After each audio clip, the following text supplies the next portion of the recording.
그래서 제가 부탁드리고 싶은 것은 우리 석박사급 선생님들께서 현장에서 지금 하고 계신 연구 분야가 있을 거지 않습니까? 그 연구 분야만 말하기에는 죄송하지만 정보출연연구원에 계신 분들은 이미 다 알고 있어요. 그것만 하기에는 그분들의 니즈를 채울 수 없을 거예요, 아마. 근데 내가 연구하고 있는 것이 현재 어느 방향으로 흘러가고 있는지, 근데 그 방향이 기술 이전과 연관되어 있는 거라고 한다면, 그거를 알고 있다면 훨씬 더 매력적인 그런 내용이 나올 겁니다.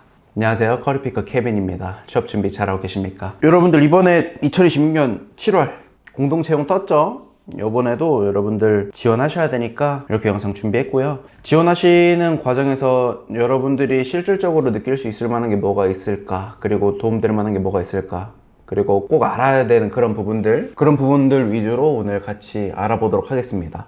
같이 한번 가볼게요. 먼저 보시면은 이번에 총 4개 기관입니다. 국가녹색기술연구소하고 한국기초과학지원연구원, 그 다음에 한국생명공학연구원, 국가보안기술연구소입니다. 국가녹색기술연구소는 키스트랑 뭔가 연관이 있는 그런 부설이죠. 여기 KBSI는 그대로 독립적인 거고, 크릿, 한국생명과학연구원도 그렇고, 여기는 에트리하고 연관이 있는 그런 곳입니다. 자, 여러분들 먼저는 지금 이렇게 출연연 공고가 떴기 때문에 꼭 아셔야 될 거는 현재 정보출연연구원이 무엇을 하는 곳인가, 연구원의 역할, 그리고 이곳에서 사람을 찾는 이유, 뽑는 이유가 되겠죠. 심심해서 뽑진 않겠죠, 당연히. 사람이 필요하고 거기 심지어 석박사급 연구직들을 찾고 있다, 이겁니다. 그러면은 어찌 보면 몸값이 되게 비싼 분들이죠. 그런 분들을 모셔다가 왜 지금 이런 연구를 하고 있는 건지 그런 부분들을 꼭 알아야 되는데, 먼저 그 전에 앞서서 해당 공고는 7월 1일부터 7월 24일 금요일까지입니다. 근데 보니까 16시까지예요. 24시가 아닙니다. 자정이 아닌 거예요. 그러니까 이 부분 잘 기억하셨다가 지원하실 때 실수 없으셨으면 좋겠습니다. 그럼 지금 여러분들이 이렇게 지원을 할 때 먼저 출연연이 뭐 하는 곳인가부터 우리가 일단 알아야 된다는 거예요. 정보출연연구원은 크게 과학기술정보통신부에만 있는 게 아닙니다, 사실은. 국무조정실 산하에도 출연연들이 있고, 그 출연연들이 많이 모여있는 곳은 세종에 국책연구단지에 많이 모여있습니다. 근데 그것을 분야를 나누자라고 한다면 그쪽은 과학기술 분야는 아니죠. 그쪽은 인문경상 쪽에 좀 더 포커스가 된 그런 곳이고, 과학기술정보통신부 산하에는 총 25개의 출연연이 있는데 국가과학기술연구회죠.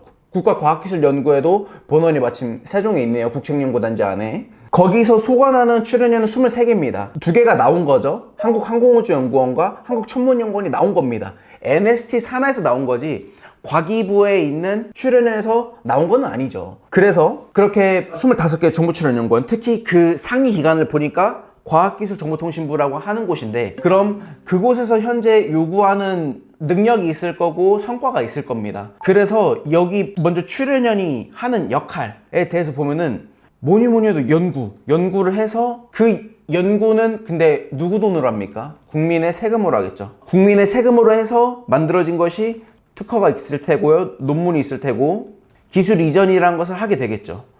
특허, 논문, 기술 이전 만들었어요, 땡! 이렇게 하면 안 된다는 거죠. 왜요? 사전에 우리가 국민의 세금 가지고 지금 연구를 했지 않습니까? 그래서 이것이 다시 국민께 돌아와야죠.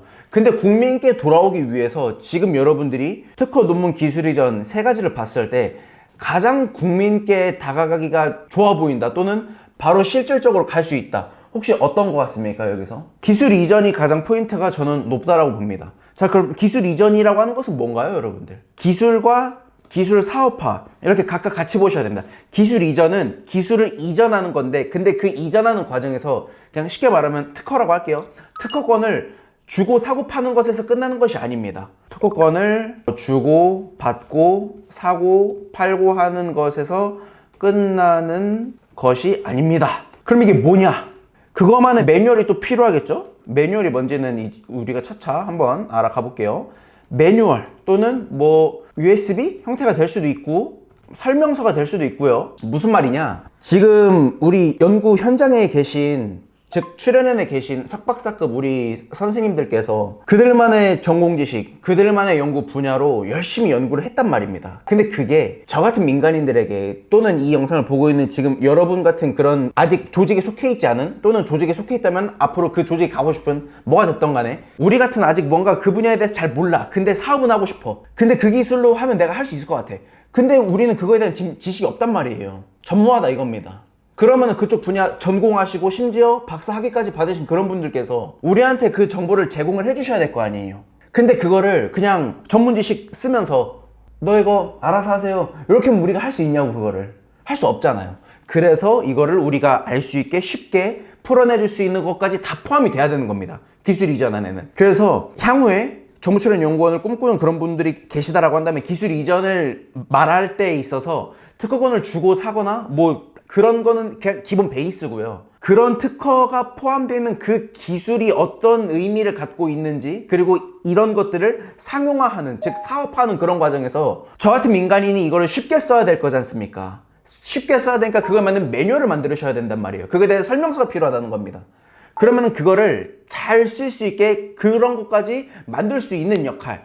그래서 면접 질문에 뭐가 나오냐면은, 면접 질문 잠깐만 얘기하고 넘어갈게요. 면접 질문에 당신의 논문이나 최근 연구했던 내용을 쉽게 설명할 수 있냐? 라고 물어봅니다. 이걸 왜 물어보겠습니까? 그러니까 출연연의 파이널 면접 때 물어보는 모든 질문들, 굳이 뭐 파이널까지 안 가더라도 1차 직무 때 가더라도 그 물어보는 의미가 그냥 물어보는 게 단 하나도 없어요. 물어본다는 거죠. 어찌 보면 이거는 면접 질문에서도 1차 질문 면접으로 많이 나올 수가 있겠죠.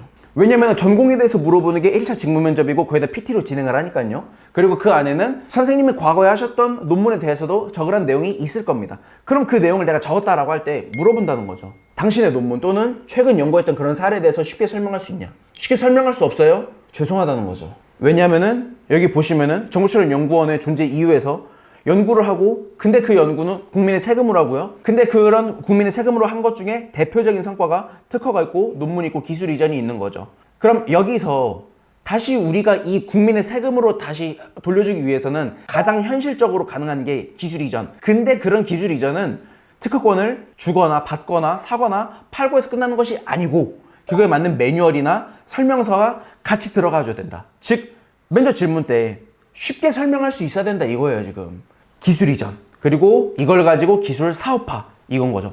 대표적인 예시가 있습니다. 요거 제가 자주 쓰는 텀블러인데, 근데 이 텀블러에도 보온과 보냉의 기능이 있겠죠. 대표적인 사례로 여름날에 제가 여기다가 얼음과 물을 넣고 뚜껑을 닫고 생활하다가 시간 지나서 뚜껑을 열어도 얼음이 그대로 있는 모습을 저는 많이 봤습니다. 그 말은 해당 텀블러가 보냉의 기술이 여기 안에 들어가 있다는 뜻이겠죠. 또는 보온도 있을 수도 있겠고요. 자, 그럼 이런 텀블러를 처음에 텀블러를 생각하면서 연구를 했을 수도 있고 안 했을 수도 있지만, 적어도 이 텀블러를 만든 회사는 그런 기술을 가져다가 저 같은 민간인이 이런 텀블러를 가질 수 있도록 지금 사업화를 한 겁니다. 저는 해당 텀블러를 몇만 원 주고 샀겠죠, 당연히. 이런 겁니다. 자, 그럼 그 몇만 원 주고 사게끔 저 같은 민간인이 사게끔 하는 그런 과정에서 마케팅이 들어가겠죠? 자, 이제 사업화에 대해서 한번 우리가 언급을 해볼게요. 마케팅이 들어가겠죠? 그리고 마케팅을 할 사람을 고용하겠죠, 누군가를. 그리고 그 사람이 일할 환경을 임대를 받거나 매매를 하거나 하겠죠. 즉, 공간 임대라고 하겠습니다.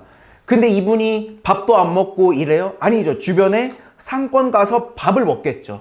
그러니까 기술 사업화를 한다고 하는 것은 이렇게 실질적으로 사람을 고용하고 주변 상권이 살고 어딘가를 매매하건 임대하건 실제 사업화가 일어날 수 있게 하는 그런 모든 맥락을 의미하는 겁니다. 그 다음에 판매가 되겠죠, 저 같은 사람에게. 근데 이런 모든 과정에서 들어가는 게 뭐냐? 바로 세금이 그 안에 포함된다는 겁니다. 저 고용할 때 필요한 세금 있겠죠? 어떤 거 사 먹을 때 그 안에 다 세금 들어가죠? 모든 게 다 세금인 거예요. 그 세금이 다시 국고로 들어가 있고 그 국고에서는 다시 연구로 쓸 수 있게 자금을 마련을 해준다는 겁니다. 이게 아주 큰 맥락인 거예요. 정보출연연구원의 존재 이유 너무나 많죠, 존재 이유가. 근데 제 생각엔 가장 큰 이유는 지금 보시는 이 화면의 플로우처럼 다시 연구를 할 수 있게 해줘야 된다는 겁니다. 누가?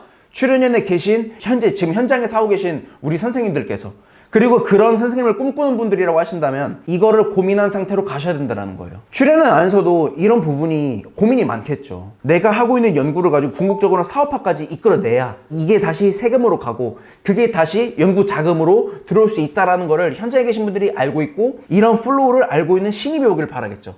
그래서 중요하다는 겁니다. 그리고 이곳에서 사람을 찾는 이유, 아무나 찾지 않겠죠. 출연의 전체 흐름을 알고 있는 분이 오시길 바라는 겁니다. 그래서 제가 부탁드리고 싶은 것은 우리 석박사급 선생님들께서 현장에서 지금 하고 계신 연구 분야가 있을 거지 않습니까? 그 연구 분야만 말하기에는 죄송하지만 정부출연연구원에 계신 분들은 이미 다 알고 있어요. 이미 다 알고 있습니다. 그것만 하기에는 그분들의 니즈를 채울 수 없을 거예요, 아마.